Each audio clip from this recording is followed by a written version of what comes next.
সবচেয়ে বড় যুদ্ধ এটাই হয়েছে আমাদের এই বিদ্যাকূট যে 41টা নৌকা এরা চাইছিল যে বিদ্যাকূট এলাকা নবীনগর এলাকার মুক্তিযোদ্ধাটি একত্রতা হয়ে খবরটা ছেড়ে দিয়েছে যে সাহেব আলীর বিল্ডিংয়ে এই মুক্তিযোদ্ধাটা তাহে তখন তারা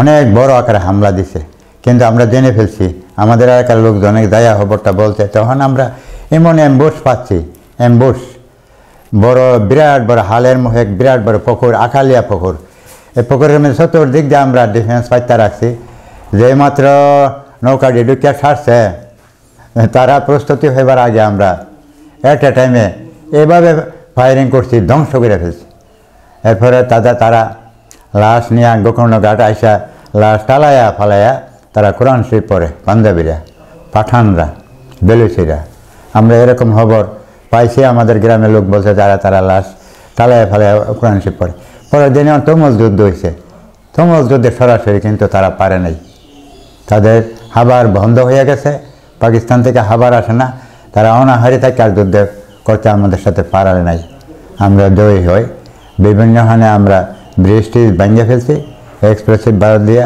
তাদের কমিউনিকেশন বন্ধ হয়ে গেছে তারা আস্তে আস্তে দুর্বল হইতে হইতে আমরা এই 16ই ডিসেম্বর আমরা স্বাধীনতা অর্জন করছি পুরো বাংলাদেশ আর 8 ডিসেম্বর ব্রাহ্মণবাড়িয়া মুক্ত হয়েছে আশুগঞ্জ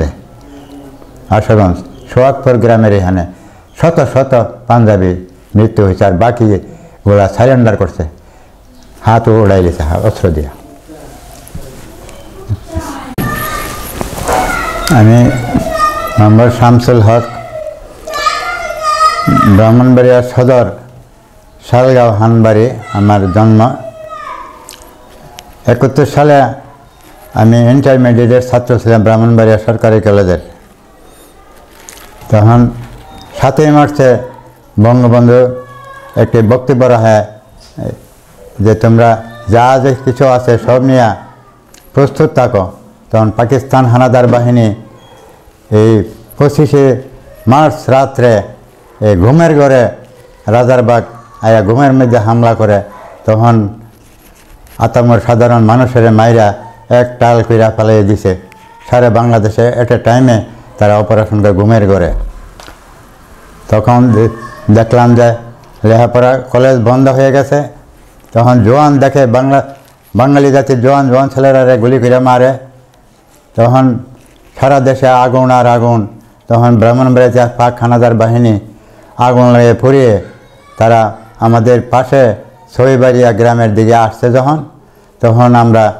যুবকরা চিন্তা করলাম যে আমরা তা বাঁচতে পারবো না আমরা আমাদের জাতির পিতা যে ভাষণ দিছে যা কিছু নিয়ে তোমরা ঝাঁপিয়ে ফেরো বা বন্ধু রাষ্ট্রে যায় তোমরা ট্রেনিংয়ের ব্যবস্থা করো তখন আমরা এই আমাদের মা বাপকে উত্তর এলাকাতে সরিয়ে বলছি যে তোমরা যান বাঁচাও আমরা আমাদের বাড়ির যে চাউল গম ছিল ওগুলা মাটির নিচে রাখা গরু বাছুরগুলো সরাইয়া তখন আমরা গামছা দিয়া পুটলা বাঁধা তখন আমরা আমাদের অত্র এলাকার নেতা আমিনপুরে হায়ের মিয়া সাহেব বড় নৌকা আনে তখন আমাদের হিলের ঘাটে এই নৌকা লাগাইলে আমরা এই গামছাতে পুটলা বাঁধা আমরা যুবকরা 125 জন লোক আমরা এই নৌকা দিয়ে উঠে আমরা যাই আগরতলাতে কোন দিকে যাই বাড়ামাতা তন্তর এবং মুগরা মনিয়ন দিয়া রাতের অন্ধকারে আমরা এই ভারতে যাইয়া পৌঁছি আগরতলা হাঁপানিয়া ক্যাম্পে আমরা পৌঁছার পর আমরা ভারতের সরকার আমাদের ব্যবস্থা করছে খাবার দাবার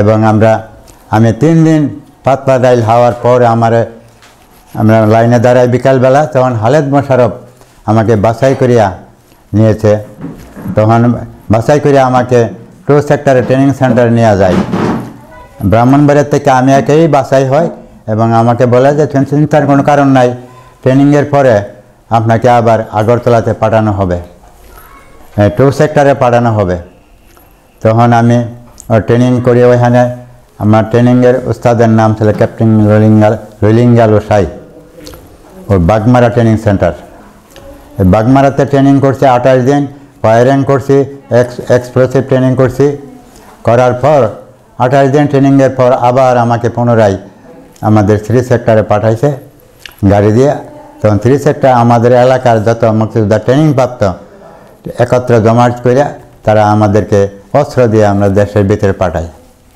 দেশের ভিতরে আসছি, রাতের অন্ধকারে জীবনটা ছিল আমাদের ওই রাজাকারের হাতে। ওই বাড়ামাতা তন্তর দিয়ে যখন আসি তখন রাজাকারটি লাইন দিছে, তাদের হাতে আমাদের জীবন ছিল। আমরা অস্ত্র নিয়ে আসি, আসা প্রথম যাই চারগাছ বাজারে অস্ত্র নিয়ে।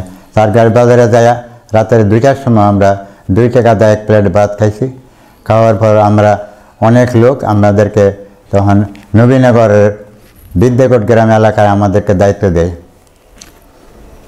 আমাদের স্কট কমান্ডার ছিল হুমায়ুন মন্ত্রী, ব্রাহ্মণবাড়িয়ার হুমায়ুন মন্ত্রী।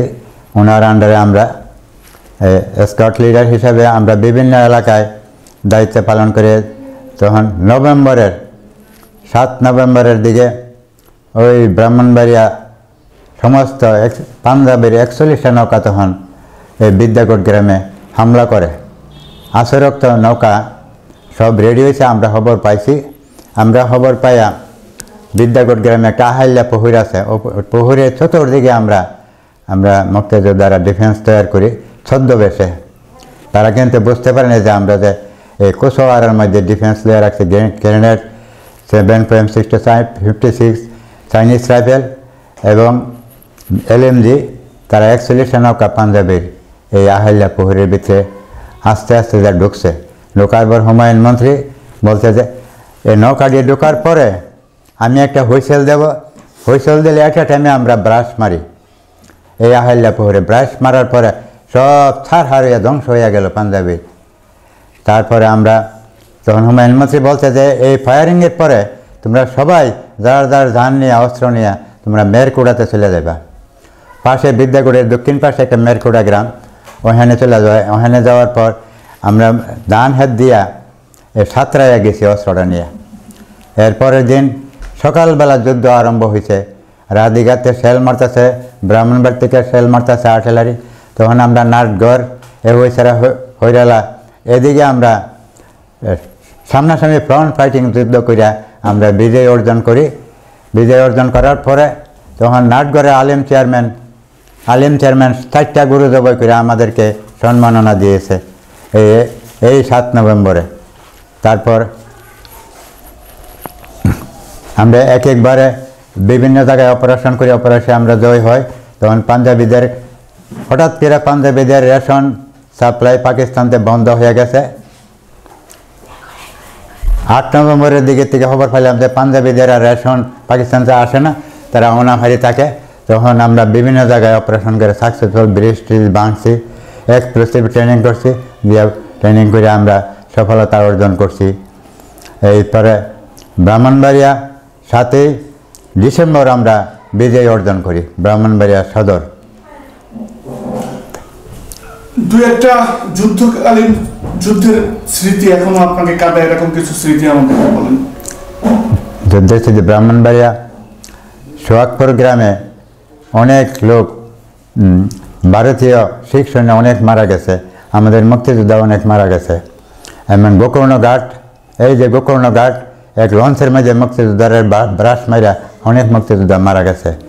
তখন ছিল আমাদের সিগন্যাল কোরের একজন সুবেদার মেজর আব্দুল হাকিম, ওনার মেসেজের দ্বারা এই পাঞ্জাবিগুলা এরপরে আবার মুক্তিযোদ্ধারা যখন মেসেজ দিয়েছে তখন পাঞ্জাবির জাহাজটা ডুবাই দিয়েছে মুক্তিযোদ্ধারা ব্রাশ দিয়া, এক্সপ্লোসিভ বারুদ দিয়া, আগুন দিয়ে। তারপরে ওই যুদ্ধটা কিভাবে হয়েছিল একটু বিস্তারিত বলবেন? কোন যুদ্ধটা? যেটা আপনার পাঞ্জাবিদের ওই যুদ্ধটা ওই যে বিদ্যাকোট, নবীনগর বিদ্যাকোট গ্রামে ওই যুদ্ধটা জানছে যে এখানে মুক্তিযোদ্ধা আছে। তারা মনে করছে মুক্তিযোদ্ধা বিদ্যাকোট এলাকায় আছে, আমরা বেশি হামলা চালাবো। কিন্তু ওরা জানে না যে আমরা গেরিলা, আমরা জেনে ছদ্মবেশে যোদ্ধা, ফ্রিডম ফাইটার। আমরা আড়ালে থাকিয়া রয়েছি, এরা গিয়া ঢুকছে, এরা বুঝতে পারে না যে আমরা ডিফেন্স লাগাই রাখছি। ধোকা দিয়ে ওদেরকে মাইরা ফিনিশ করে ফেলছি। পরপর যেখানে যায় এরা মাইরা, আমরা ছদ্মবেশী, আমরা গেরিলা ট্রেনিং প্রাপ্ত। ওরা গেলে ওরা বোঝে না যে আমরা তো ছদ্মবেশে ডিফেন্স লাগাই রাখছি। এভাবে ধ্বংস হয়েছে। পরে এরা অনাহারি থেকে পাঞ্জাবিরা সরষার ফুল হাইছে, মোলা হাইছে, হায়া তারা সারেন্ডার করছে। ব্রাহ্মণবাড়িয়া সদর 8 ডিসেম্বর তারা আত্মসমর্পণ করতে আশুগঞ্জ। যুদ্ধকালীন এমন কোন স্মৃতি আছে যেটা এখনো আপনাকে কাঁদায় বা আপনার মনে কষ্ট দেয় যুদ্ধের সময়কার?